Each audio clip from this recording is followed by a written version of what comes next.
샬롬. 주 안에서 오늘도 평안이 넘치세요. 여러분들의 삶에 형통한 은혜가 있기를 바랍니다. 말씀 속에서 오늘도 필요한 은혜를 주시기 바랍니다. 오늘 함께할 말씀 마태복음 15장 21절에서 28절 말씀입니다. 저는 어릴 때 학교를 다녀오면 항상 하는 일이 있었어요. 이것은 부엌의 큰 물 항아리에 물을 채우는 일이었습니다. 저 들샘에 나가서 물을 길러다가 가득하게 물을 채우는 일은 저의 숙제였습니다.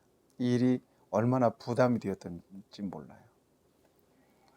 그런데 뜰에서 일을 하고 오시는 어머님이 부엌에서 일을 하실 때 물이 필요하시잖아요. 물이 없으면 어머님이 물 기르셔야 돼요.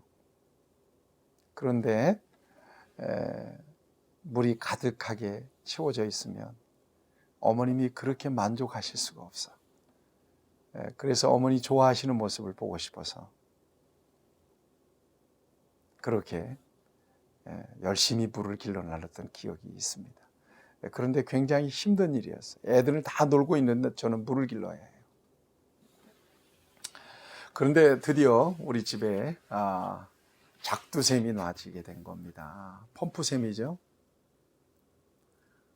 학교에서 다녀오니까 작두샘이 놔졌는데 펌프질을 해보니까 물이 콸콸 쏟아지는 거예요. 그 귀한 물이. 이제는 물을 길르러 가지 않아도 돼. 이제는 고생 끝 행복 시작이. 내 인생의 최고의 순간을 꼽으라면 아마 그 순간도 꼽힐 만큼 그렇게 행복했어요. 그런데 문제가 이 작두샘이 펌프질을 안 하고 가만 놔두면 물이 쑥 빠지는가? 여러분 혹시 아시는 분들 계실 겁니다. 그러면 이 양동이에 담아놨던 마중물을 붓고 씨물이라고 되어 있습니다. 씨물을 붓고는 계속 펌프질해야 돼요. 계속 해야 돼요. 계속 해야 돼요. 그러면 뻑뻑뻑뻑 힘이 들어가면서 이제 샘물이 콸콸 쏟아지게 되는 거죠.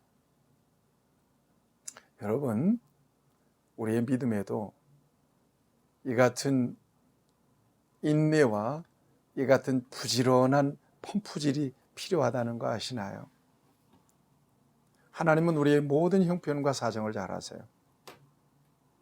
그렇다고 우리가 넉넉고 있거나 아니라면 하나님의 그 놀라운 은혜와 그 능력을 경험할 수가 없어요. 자, 그런 관점에서 오늘 본문을 좀 들여다보세요. 오늘 본문에 보면 가나안 여인 하나가 나와요. 병행규절이 마가복음 7장에 있는데 헬라인 족속 수로보니게 여인입니다. 이 여인에게 어린 딸이 하나가 있는데 이 딸이 흉악한 귀신이 들려가지고 고통을 받습니다. 얼마나 괴로웠겠어요? 그래서 오늘 본문을 보면 주 다윗의 자손이여 나를 불쌍히 여기소서 그래. 나를 불쌍히 여기소서. 엄밀하게 보면 딸의 문제예요. 딸이 귀신 들려서 고통받고 있는데 나를 불쌍히 여겨달래요. 딸의 문제를 자기의 문제와 동일시할 정도로 그렇게 딸이 귀신 들려서 고통받는 것에 대해서 이 어머니는 너무나 큰 괴로움을 느끼고 있으셨던 거예요. 그래서 그러던 차에 예수님에 대한 소문을 듣습니다. 마가복음에 의하면 예수님에 대한 소문을 듣고 예수님에 대한 믿음이 생긴 거예요. 여러분, 믿음은 들음에서 나고 들음은 그리스도의 말씀으로 말미암느니라. 여러분 이 말씀 기억하실 것입니다. 믿음은 들음에서 나는 거예요. 예수님에 대한 소문이 그에게 믿음이 됐어요. 근데 믿음도 보통 믿음이 아니에요. 보니까 그의 고백을 들어보니까 그래요. 주 다윗의 자손이요 나를 불쌍히 여기소서. 주 다윗의 자손이요 당신은 다윗의 자손입니다. 그리고 당신은 주님이십니다. 퀴리오스라고 하는 말은 굉장히 중요한 말이에요. 당신은 주인이십니다. 당신은 주님이십니다. 당신은 구주십니다. 그런 의미예요. 이 같은 고백을 이 이방 여자가 하고 있는 거예요. 자, 그런데 예수님이 평소답지 않은 모습을 보이세요. 자, 23절을 보세요. 예수는 한 말씀도 대답하지 아니하시니. 침묵이에요. 예수님께서 대꾸하지 않으세요. 여러분, 이 상황 어떻게 생각하시나요? 대꾸하지 않으세요. 침묵하세요. 이 여인은 이 상황을 어떻게 받아들였을까요? 게다가 옆에 있는 제자들이 예수님께 청합니다. 그 여자가 우리 뒤에서 소리를 지르오니 그를 보내십시오. 여러분, 이게 퉁명스러운 예수님께 대한 요청입니다. 귀찮다는 거예요.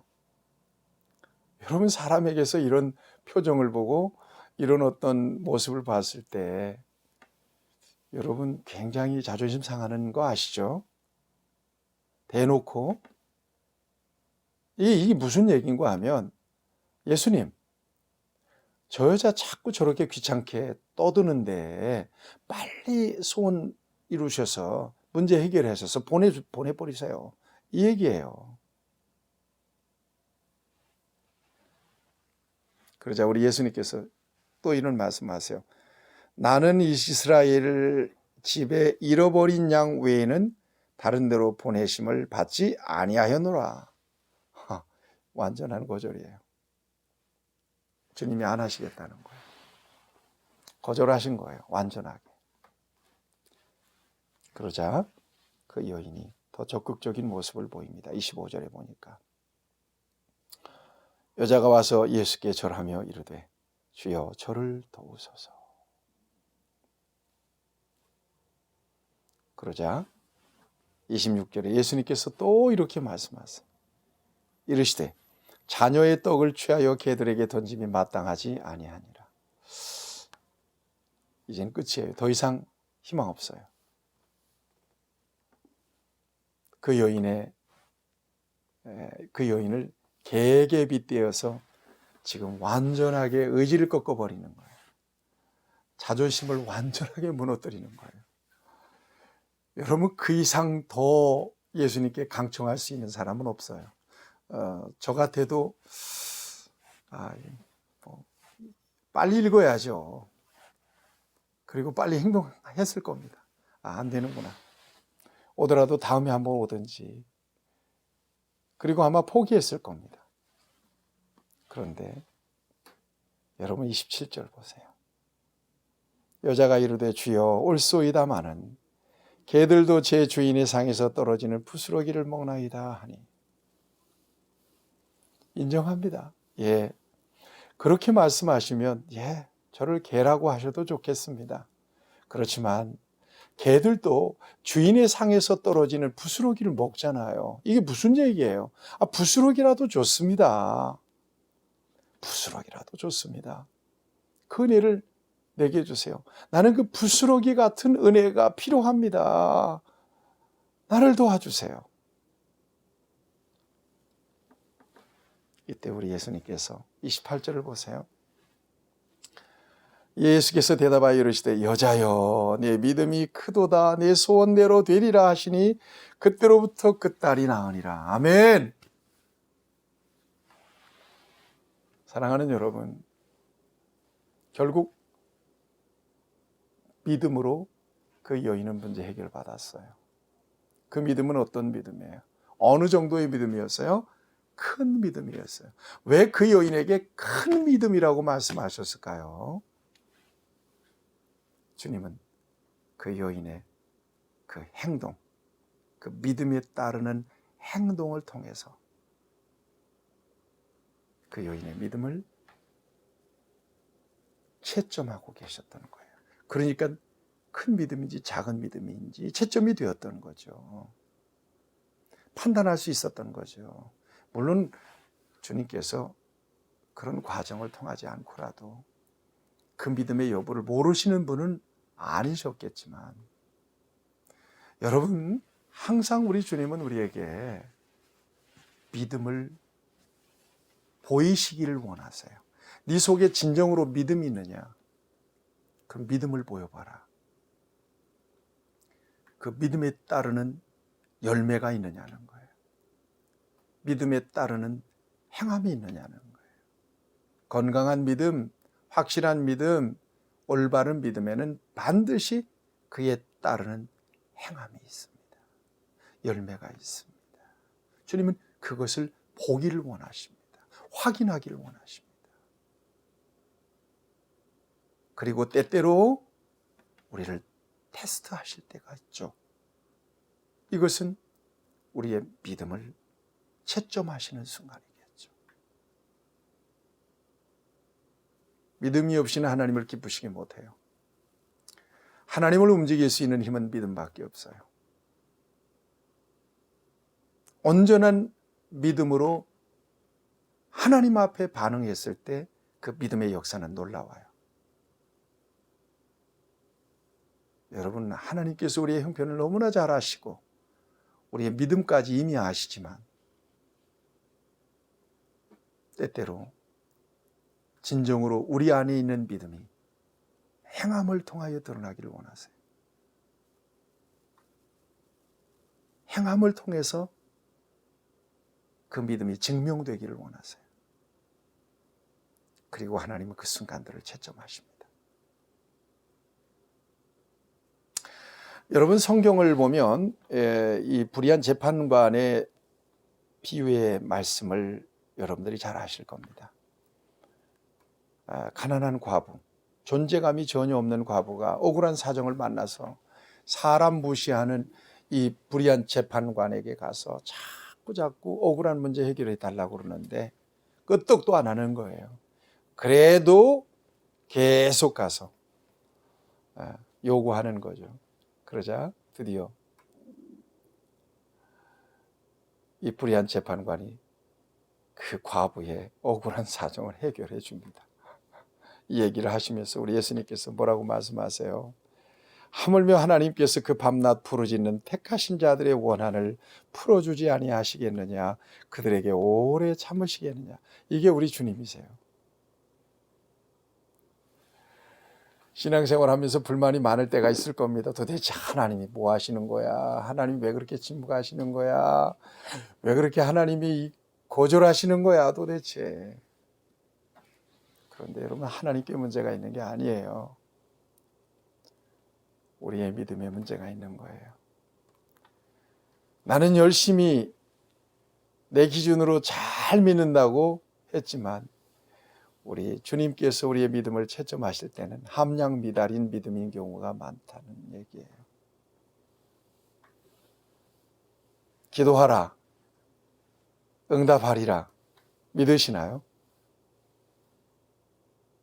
기도하셔야 되는 게 맞는 거예요. 죽도록 충성하라, 그리하면 멸류관을 주리라. 여러분, 충성으로 나아가셔야 돼요. 그걸 알고 있고 지적으로 동의하는 것은 믿음이 아니에요. 행하셔야 돼요. 열매가 있으셔야 돼요. 그럼에도 불구하고 온갖 무시 다 당하고 모멸감 다 당하고 좌절의 어떤 그 장애물을 넘어서 낙심의 장애물을 넘어서 드디어 그 믿음으로 문제를 해결받았던 이 수로보니게 여인, 가나안 여인의 이 믿음은 그런 의미에서 저와 여러분들에게 큰 도전이 돼요. 기억하세요.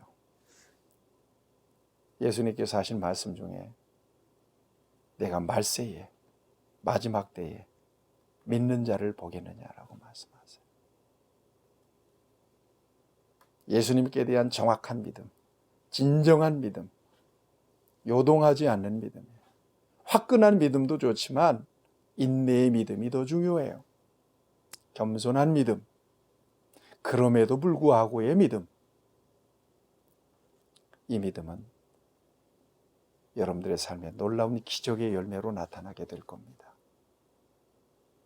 이 믿음으로 주님께 합격점을 받고 내 믿음이 크도다라고 인정받는 저와 여러분들이 되시기를 우리 주님의 이름으로 축복합니다. 기도하시겠습니다. 좋으신 아버지 하나님, 우리가 믿노라 하면서도 우리의 믿음의 좌절이 있을 때가 얼마나 많이 있는지 모릅니다. 주여 우리를 불쌍히 여겨주시고 이 수르보니게 여인, 가나안 여인의 믿음을 우리에게 주시옵소서. 우리의 삶에도 기적이 필요합니다. 하나님의 능력의 손길이 필요합니다. 하나님 허락하여 주시옵소서. 예수님의 이름으로 기도하옵나이다. 아멘. 여러분, 믿음으로 인정받으시는 복된 날 되세요.